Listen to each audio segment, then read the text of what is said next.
Come on in, pull up a chair, and take a load off because today I'm going to be sharing a bit of a how to play and reviewing Carnival of Monsters, which is from Amigo. So, is this a card drafting game that deserves a place in your gaming menagerie? Or is this one carnival you'd be best served not attending? Well, you're going to find out right after this.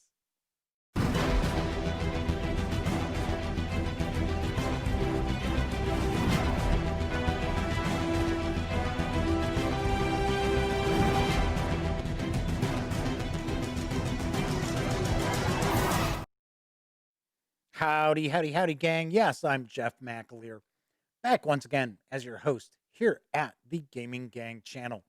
As I mentioned in the open, I am going to share how to play and review of Carnival of Monsters, which is from Amigo, in just a moment. But first, let me remind you, if you like this video, please give it a quick thumbs up. Subscribe to the Gaming Gang channel if you haven't already. And of course, if you do subscribe, ring that notification bell because it will let you know not only when I upload videos such as this, also tell you when my live stream, The Daily Dope, airs Monday through Thursday nights right here on YouTube as I bring you the latest in tabletop gaming news. Of course, when you're not watching videos on the Gaming Gang channel, be sure to visit thegaminggang.com. We're celebrating 10 years of covering the tabletop gaming hobby. So check out the latest tabletop gaming news, reviews, comics, movies, TV. Get your geek on at thegaminggang.com. All right, I am going to be reviewing Carnival of Monsters. It is from Amigo, designed by Richard Garfield of Magic the Gathering, Keyforge, Robo Rally, etc. fame, with art provided by Loic Bilal, Martin Hoffman, Dennis Lahausen, Michael Menzel, Oliver Schlemmer, Klaus Stefan, and Franz Vohwinkel. The game is for 2 to 5 players, ages 12 and up, plays in around 45 minutes, and does carry an MSRP of $34.99. We're going to swing on over to the other camera and let's start taking a peek at what this game consists of. So, first of all, the background of the game is each of the players are trying to become members of this monstrological society. And in order to be admitted to the society, they have to prove that they're experts as far as collecting, capturing, and displaying various different monsters. There's only going to be one new member this year. So all the players are effectively competing to be the winner. So you're going to have this center board here, which is going to provide you a spot to put the big deck of cards, which I do not have laid out here because I will be showing some of those off in just a moment. You also have your bank with various different coins, which are actually pretty cool because all the coins are cut in different shapes with different colors. I thought that was kind of interesting. We also have special season goals, which I will show you what those are in just a moment. We have some dice, which we roll for the King's Hunters. We also have these cages, which are utilized just like these dice are, which you can earn these as well. And then we have loan cards. Because you'll be spending gold, you may not have that gold, and you might have to take a loan out, which is actually negative victory points at the end of the game. Interesting aspect of this game, too, is that you do not pay the loans back. If you take a loan out, you are going to have that loan. So this is going to sit in the middle of the table, and all the players are going to have access to it.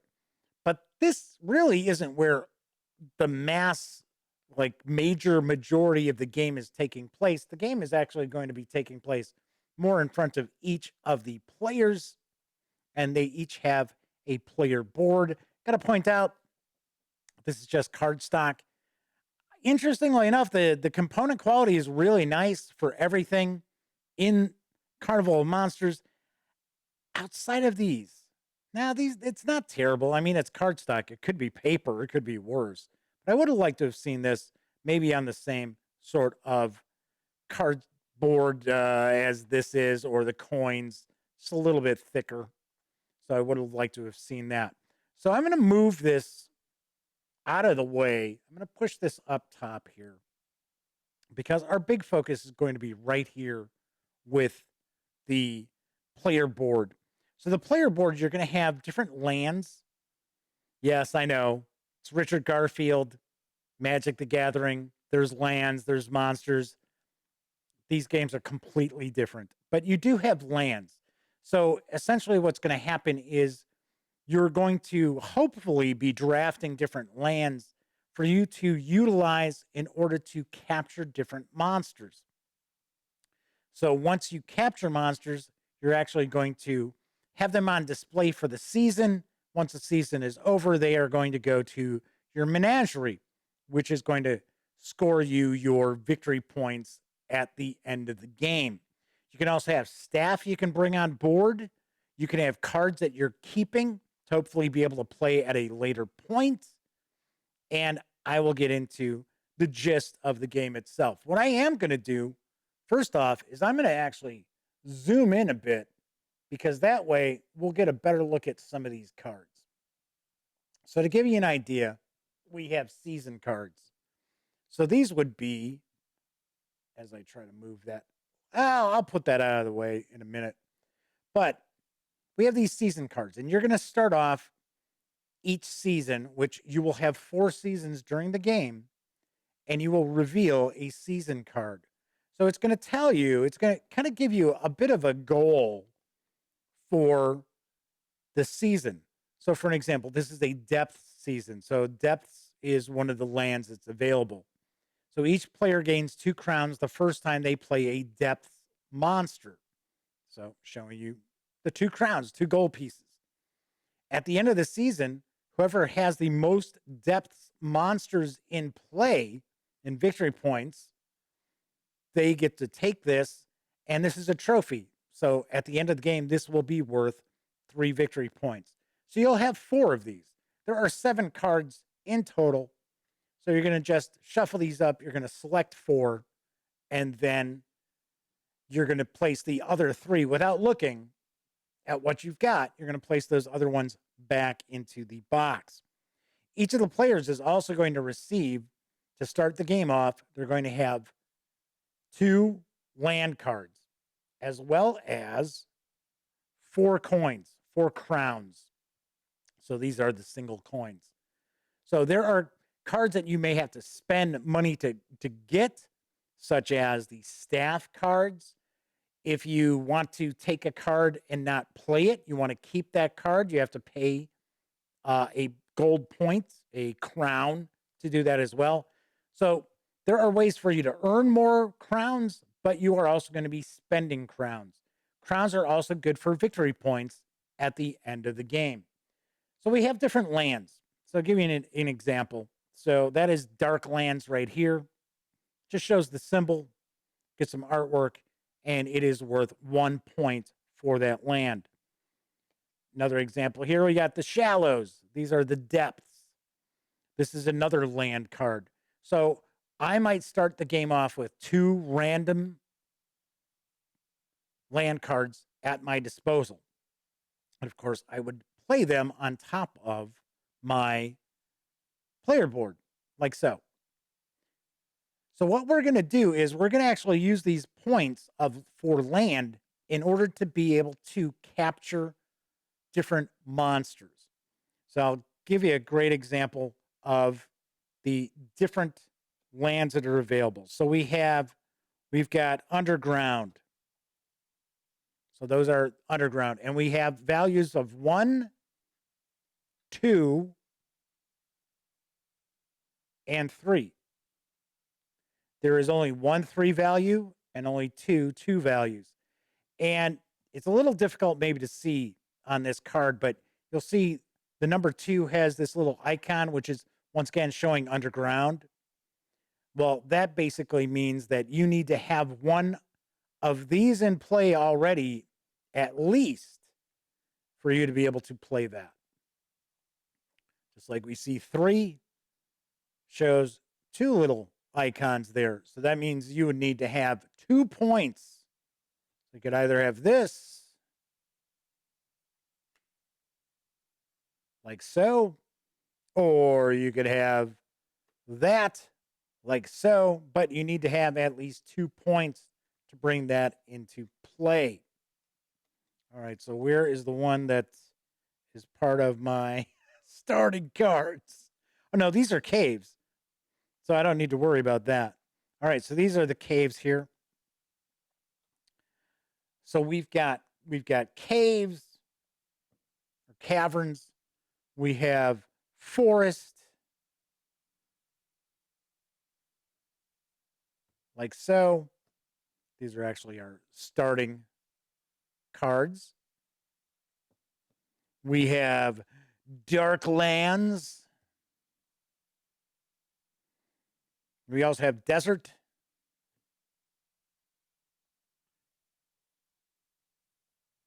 Once again, we've got the depths. And then we have Dreamlands. Now, there are fewer Dreamlands cards, and you'll see that these Dreamlands all have a value of 3 right off the bat. So there are Dreamlands creatures that you can capture, and you can actually utilize any land combination in order to capture those creatures. But the Dreamlands give you a nice, easy 3 to jump in there, and there is no requirement. So the other aspect, though, is you can't use Dreamland points for other terrain creatures. So you wouldn't be able to use Dreamland points to get a Darklands creature. So keep in mind, all of these cards I'm showing you make up this big, huge deck. So we've got these cards here. So we've got the different terrain, the different land cards. Then we've got different creatures.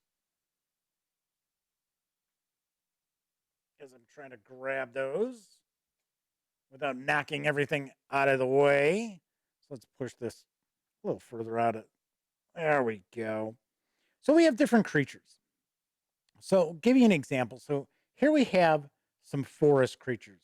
So if, as an example, I had these 2 lands as my lands, when we draft the cards, I could use 1 point to get a 1-point creature. So that's how things match up. So as an example, that would cost 2. I would need 2 points of the forest to be able to get this creature. And as we see, these are the victory points that this monster is going to be valued at the end of the game. We have some creatures that have huge victory point totals. The Wendigo. So this essentially, we would need 4 forest points to be able to capture the Wendigo, but it's also a dangerous creature here as well. That's what these little little like monster faces on here with the big fangs represents, that this is a very dangerous creature.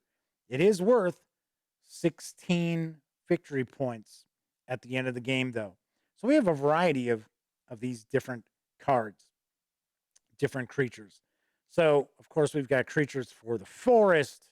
We've got creatures that are down in the caverns. We've got creatures that are out in the desert, the dark lands, the depths, and also we have creatures from the dreamlands. And it's going to tell you, okay, that's how many points you need to be able to capture this.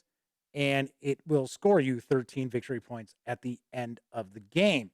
Now, some of these monsters will have a special effect. They'll have a special ability for you. So, for an example, if you capture this, you get to draw 2 cards from the deck and immediately play them or keep them. So we have some examples like so. So keep in mind, all of these monsters are in the deck as well as all of those lands. So this is a really big deck that you're going to be playing with. Also within the deck, we have cards that are basically secret goals. So Jack of all trades, 2 victory points if you have 2 or more land points of every region in play. So it'll show that. Employer of the Year, 3 victory points for each staff card you have in play. These cards are all mixed into the deck as well.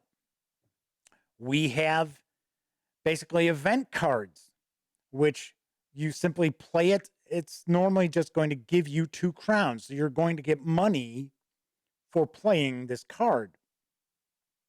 And we've got a lot of different event cards. So for an example, that would give us a cage. It would give us a hunter. And of course, it just says discard after use.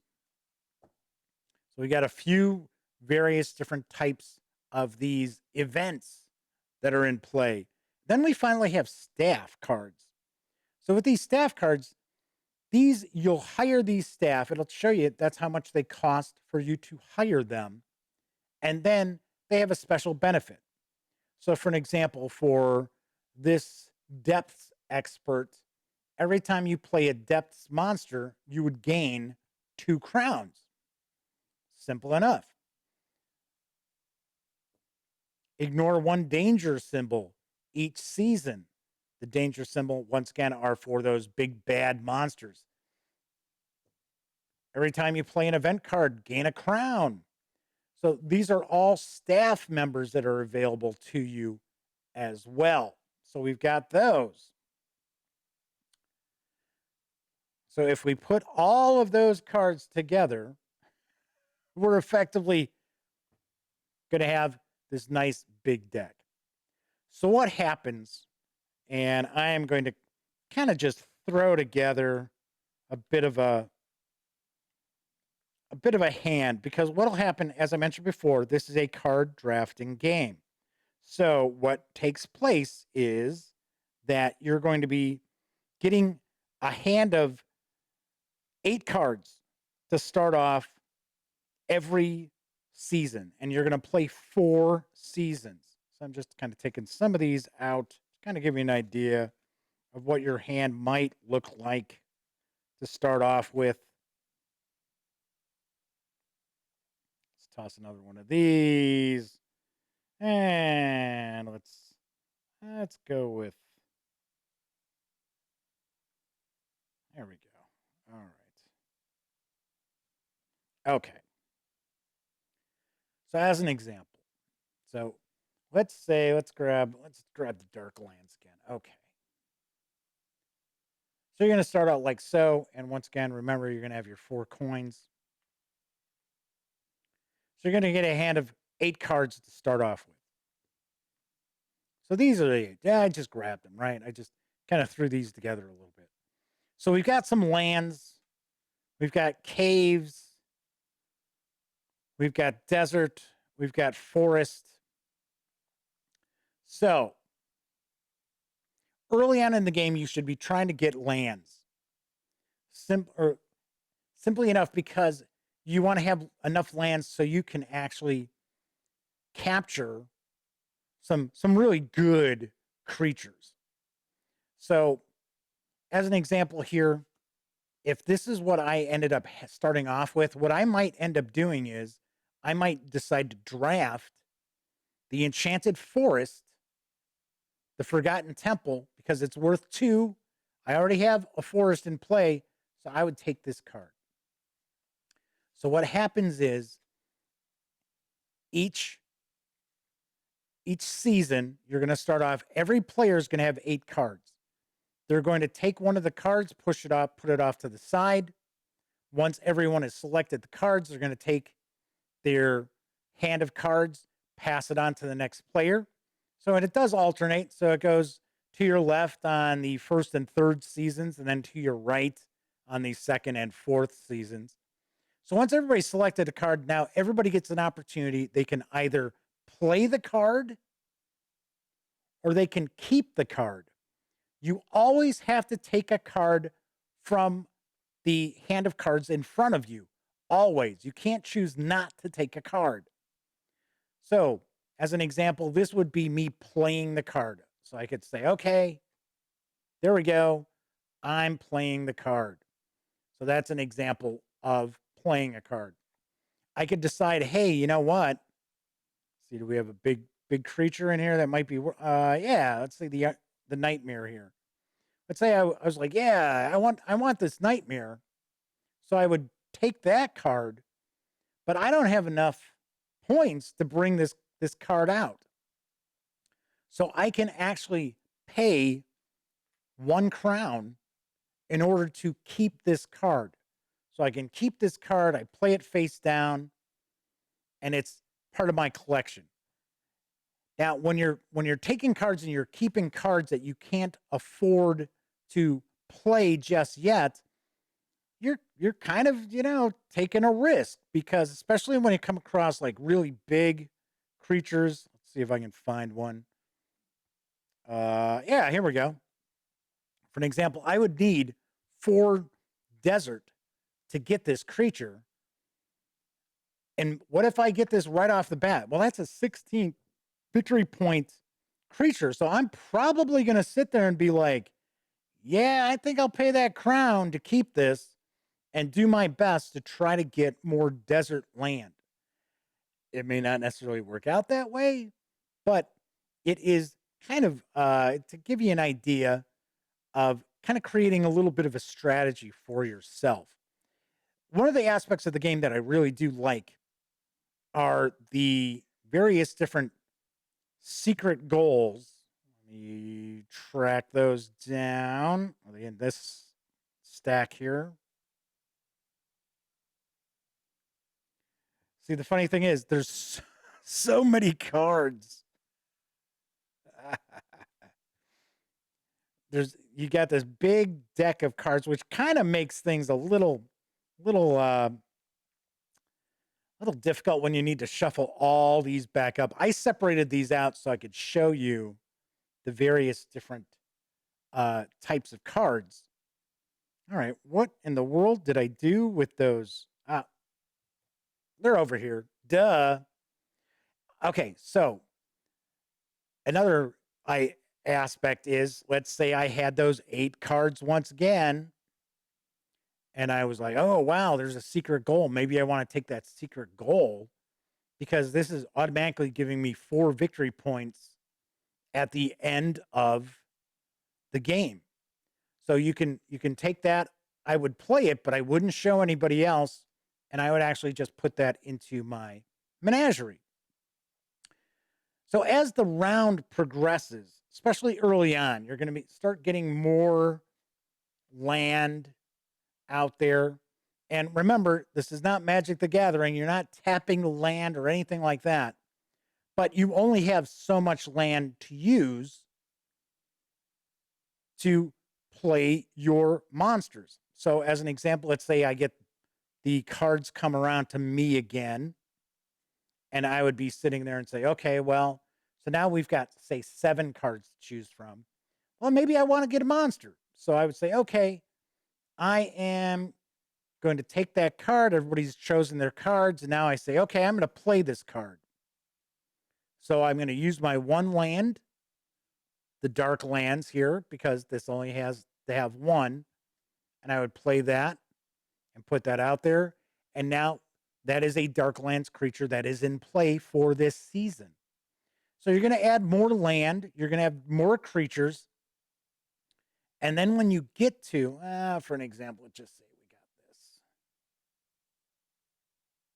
When you get to the end of the season, then what you're going to do is you're going to look at your cards. So we're going to see everybody's got, if anybody has dangerous monsters. So you could have 1 icon or 2 icons on a card. You may have multiple different monster icons, dangerous monster icons showing. So what'll happen is one of the players is going to roll the King's Hunter's dice. So it's either blank, 1 cage, or 2 cages. Now, these are the number of hunters that the king has sent out for the season. Oh, wow, pretty good. 4. So every player would be able to deduct 4 of these from what they have in play. They get to deduct. So, for an example, I could have 4 or fewer of these dangerous monster symbols, and I'm good. Now, it's possible I may have earned some of these as well that I can spend, but it is possible that you get nothing. So, there is luck involved with these hunters. So, if you get stuck with having these dangerous monster symbols that you cannot take care of, those are going to cost you money. Because essentially what happened is these big bad monsters, they got out and they wreaked havoc in the empire, and you're paying for the damage that they've caused. So you've got that. Final thing you're going to do then is you're going to take whatever creatures you've already got that were in play for this season.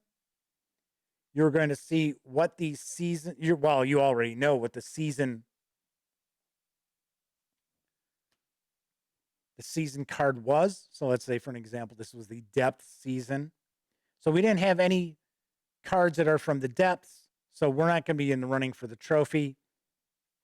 Whoever gets a trophy gets to put this into their menagerie along with their creatures and their secret agendas, their secret goals.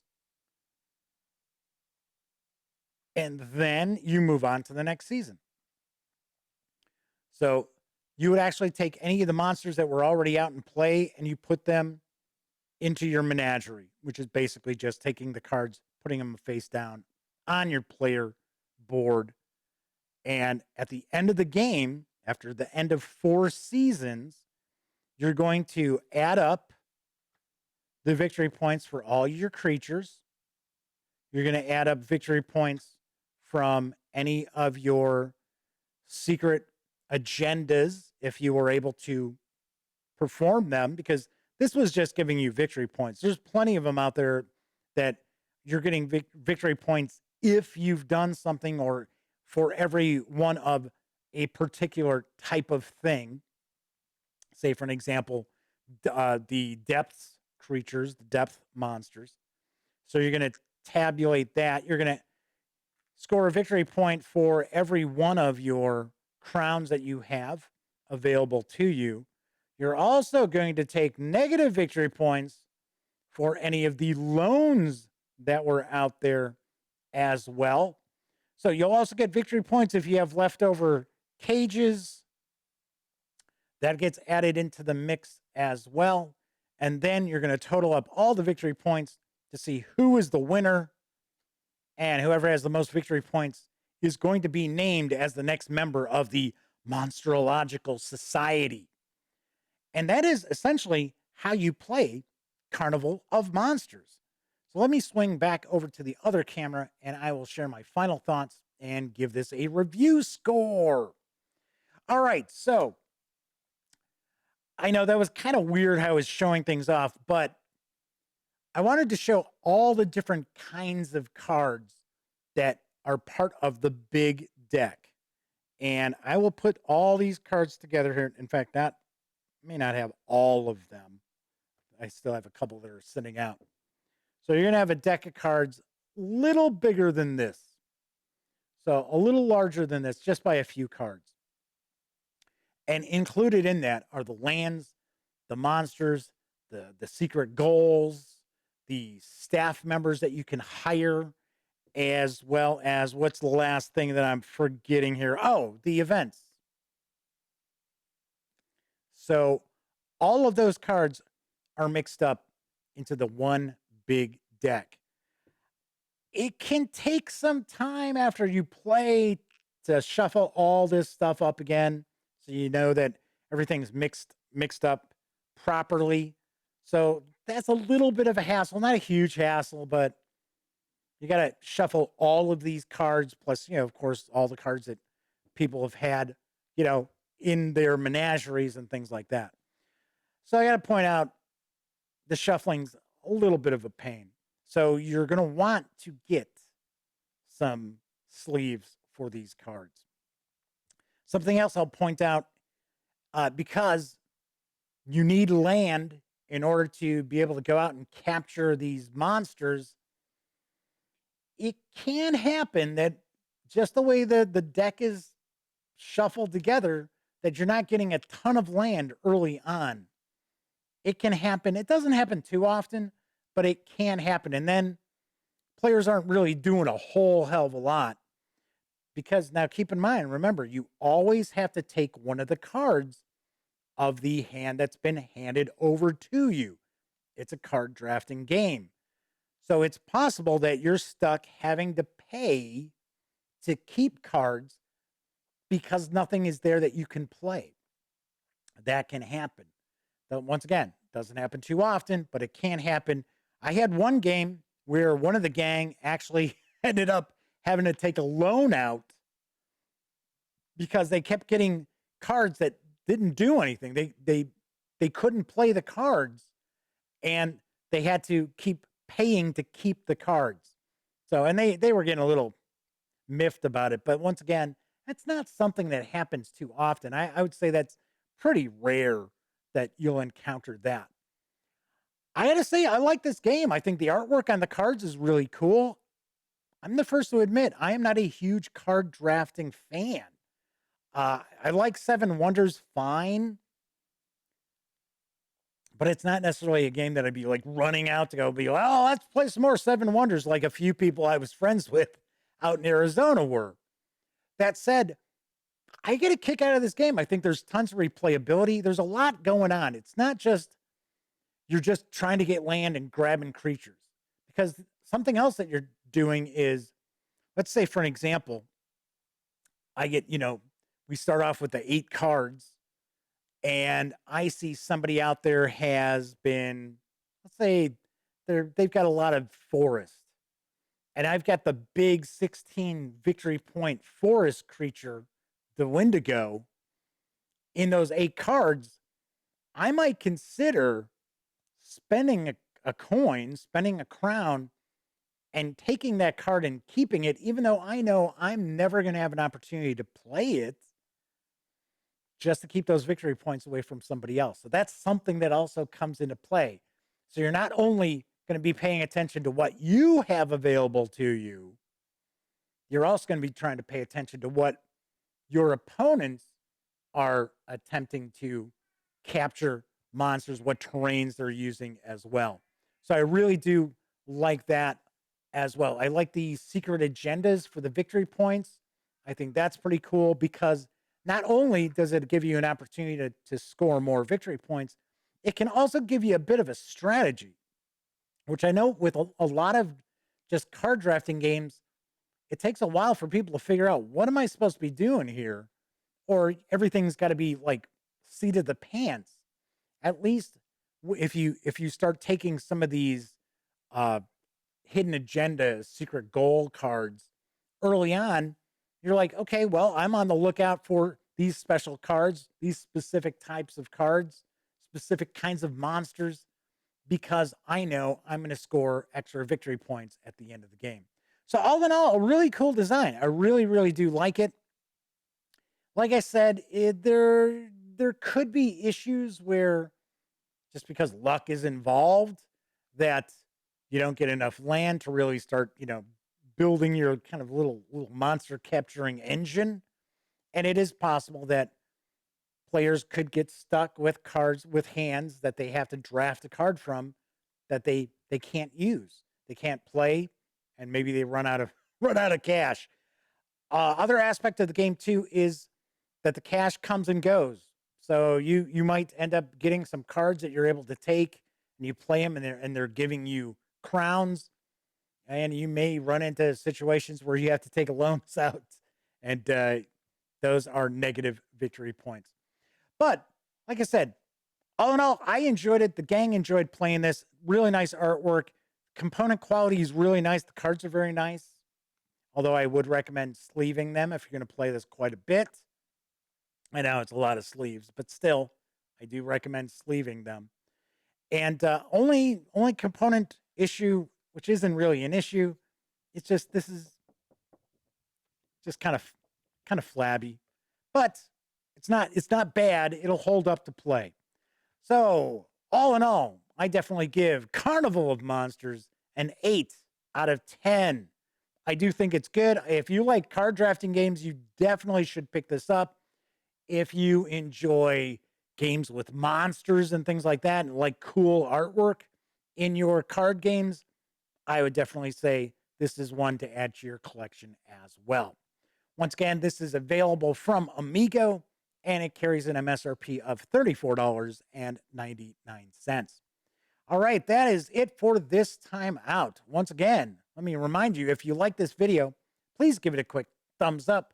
Subscribe to the Gaming Gang channel if you haven't already. And if you do subscribe, ring that notification bell because it'll not only let you know when I upload videos such as this, it'll also inform you when the Daily Dope streams live Monday through Thursday nights right here on YouTube as I bring you the latest in tabletop gaming news. And of course, when you're not watching videos on the Gaming Gang channel, be sure to visit thegaminggang.com for all the latest in gaming news, reviews, comics, movies, TV. Get your geek on at thegaminggang.com. So that's it for this time. Until I see you next, let me remind you, basically, this is how I've closed out all my videos during this pandemic. Please be smart and stay safe. I'll see you next time.